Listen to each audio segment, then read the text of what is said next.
Hello friends.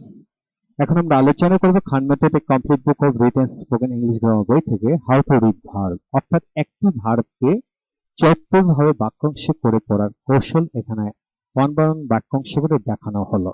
সবার প্রতি বিনয়ের অনুরোধ থাকবে যে যারা ইংলিশ শিখতে চান, পড়তে চান বা পড়াতে চান তারা হাউ টু রিড ভার্ব অর্থাৎ রাইট দিয়ে চটপটি লেকচারগুলো দেখুন।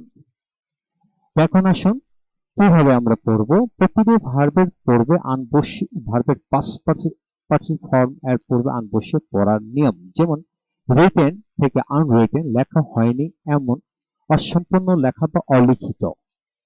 এডুকেটেড, আনএডুকেটেড, শিক্ষিত থেকে অশিক্ষিত, শিখিনি এমন ব্যক্তি। দ্যাট মিনস আনএডুকেটেড, অশিক্ষিত বা শিখিনি এমন ব্যক্তি। পেড থেকে আনপেড, অপরিশোধিত, পরিশোধ করা হয়নি এমন বা বেতনবিহীন বা বেতন মুক্ত।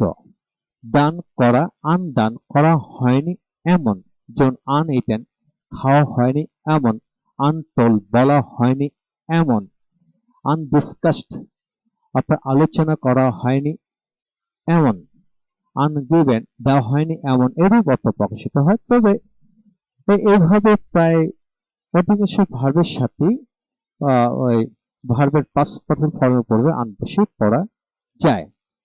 কিভাবে প্র্যাকটিস করবেন, যেমন এন বি ভার্বের past perfect form plus noun, এইভাবে বাক্যাংশ করে পড়া যায়। যেমন অ্যান আনএডুকেটেড পারসন, একজন অশিক্ষিত লোক।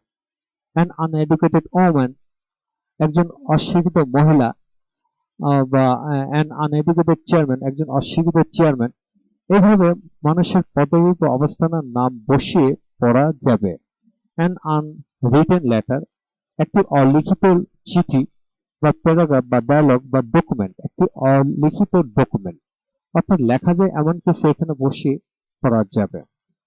অ্যান আননোন ম্যাটার, একটি অপরিচিত ঘটনা বা স্টোরি, গল্প বা ইনফরমেশন, তথ্য, একটি অজানা তথ্য, জানা যায় এমন এরূপ শব্দ বসিয়ে পড়া যাবে। এখন আসে দেখ অ্যান আনএস্টাবলিশড স্কুল, একটি অপ্রতিষ্ঠিত স্কুল বা কলেজ, যে কোনো প্রতিষ্ঠানের নাম।